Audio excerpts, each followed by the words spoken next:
When you leave here, you'll have a greater appreciation for birds of prey in the natural world. By the way, all the birds you're going to see in this program today can be found throughout the United States. So many of you might even have raptors living in your backyard. Now, before we talk about birds today, we're going to talk about something that's quite extraordinary, and that is nature. Structures, it can be found throughout the world and likes to hang out in agriculture areas. But here in the United States, barn owls aren't nearly as common as most owl species. In fact, they're found mostly in the southern part of the United States and some in the Midwest. Now, Bob is a human-imprinted barn owl. He doesn't know he's a bird. He actually thinks he's one of us. And what they do is, like a baseball glove, our pinna captures sound and directs it into our ears. Without our pinna, we could still hear, but we would not be able to locate the direction of the sound. Now, if you look at Bob, you'll notice, thank goodness for him, he doesn't have pinna. He's got something far superior.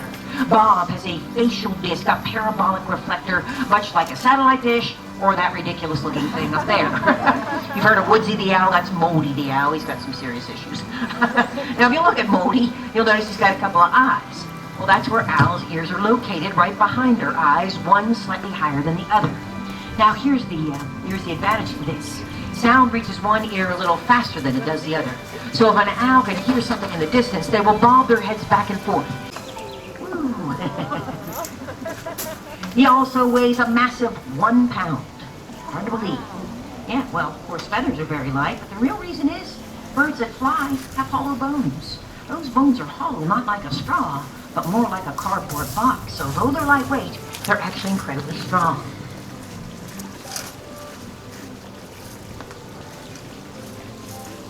I have one more time for you. All right. Bobby did a great job. The eastern screech owl can be one of 3 color forms or phases. It can be grayish-brown like Buddy, reddish-brown, and all brown and come from the same clutch of eggs. Around our theater here is actually pretty decent screech owl habitat. They like open grassy areas, large trees with holes in them for nesting. Now, the barn owl is actually called a hoot owl. How many have ever heard owls hooting before? Okay, well, here in the eastern half of the United States, there's 2 main hoot owls, one being the great horned owl, the other being the barred owl.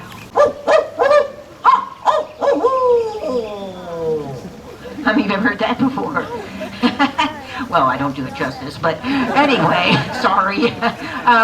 If you ever hear a barred owl hooting, believe it or not, you can hoot. Way too much. He thinks he's one of us. We can't let him go because of that. If we do, problems may come up. Sometimes a bird raised by humans gets released. It will not hunt. It'll seek out humans to feed it. If it does catch its own food, and a problem comes up in a few years, and it's time for this bird to find a mate, they don't go look for a bird like themselves to be their mates. Been thinking now, and getting ready, set, stop. He's looking again. I think you may have to do something first, Odell. He needs to lighten his load just a little bit. And there it is. All right, now you may go. We'll go one more time across this way. As with the barn owl, we're feeding him a little piece of mouse. Mice, by the way, are one of the secret ingredients of Kentucky Fried Chicken. I'm kidding. One of those special ingredients. So you're going to zip this way, maybe a little downwind, so maybe a little faster. Okay, you did land all right. Earlier mentioned this bird will hover when it hunts. Many birds of prey do that. It's a very effective way. They live in heavily wooded areas, open fields, and all points in between. This is Cody, and he's aptly called a red-tailed hawk. Now, the red-tailed hawk gets its name for that beautiful brick red tail it has. As a youngster, its tail is actually grayish-brown. It takes this bird anywhere from a year to a year and a half to grow its red tail. Now, Cody was found in Cody, Wyoming, found next to a roadside, nearly starved to death. He was so lucky that he was rescued and taken to a rehab facility, but later they discovered that he simply did not have the predatorial instincts in order to survive in his own in the wild. The first year of a red-tailed hawk's or any birds of prey's life is its most crucial. That's when they're trying to figure out how to hunt. Some of them simply don't figure it out and do not make it. Now, this bird is so successful for many reasons. First of all, it's opportunistic. That means they'll eat whatever they can find in the wild, such as rodents and reptiles, insects, birds, and bats. And they've been even known to eat dead animals. They can withstand great temperature extremes from the very cold of the north to the great heat of the desert. And they have a slow metabolism, which means they can go weeks without ever eating one bite of food. You may not be interested this morning. Here, buddy.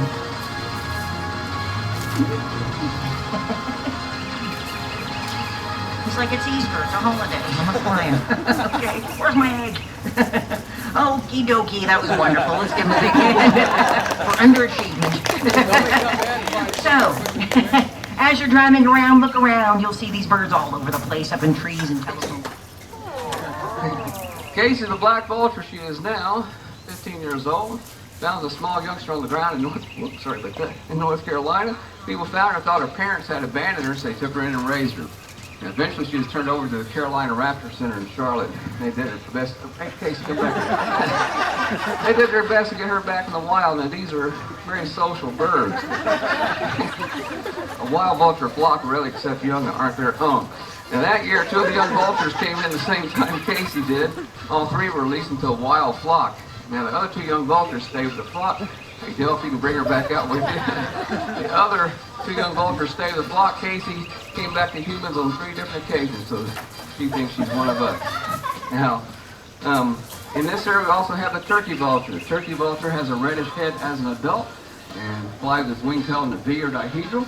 I'm going to need you to sit down there, please, in the pink. Thank you very much. We're getting ready to fly Casey this way. The black vulture has black wings, white spots near the wingtips, and a short black tail. Casey has a 4-foot wingspan and weighs 4 pounds. Okay, a little bit of downwind here. Okay. Now, earlier you saw Casey trying to bite my legs like she's doing right now. There is such a thing as pecking order in vultures. As Casey is raised by humans, she has applied this pecking order principle to our very small group. Dale is lucky. She's at the top of the pecking order. I am not. I'm at the bottom. Casey does her best to show me she is my superior by biting little hunks of flesh out of my legs. Even she'll bite me through my long pants now. Used to, she didn't bother me that way, but she's figured out she can inflict pain just as easily and not show the damage.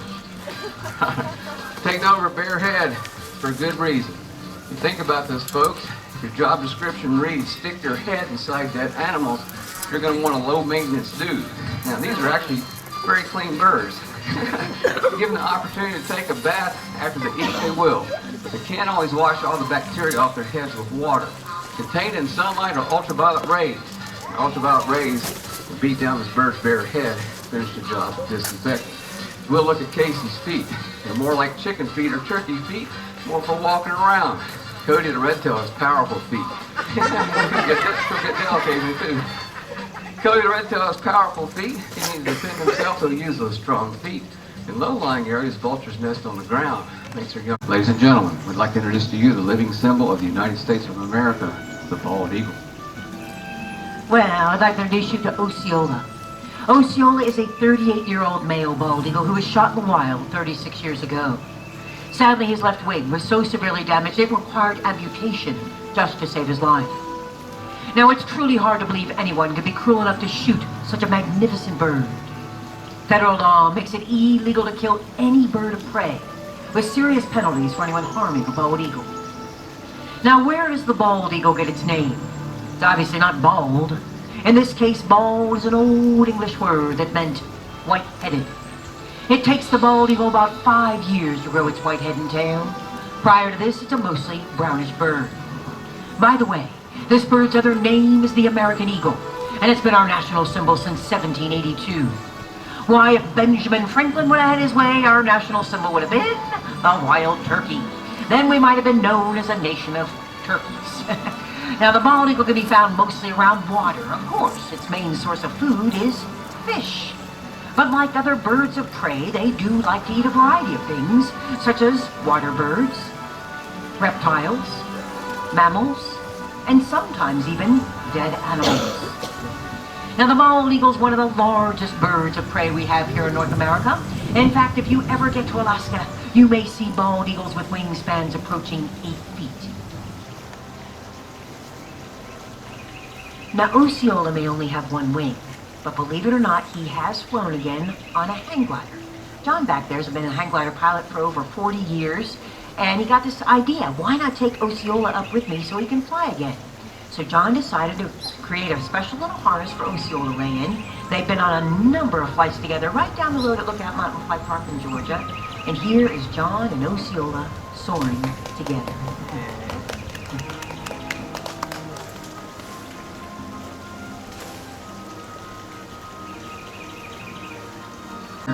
We'd like to thank you so much for coming today. You all have a wonderful day. Bye-bye now.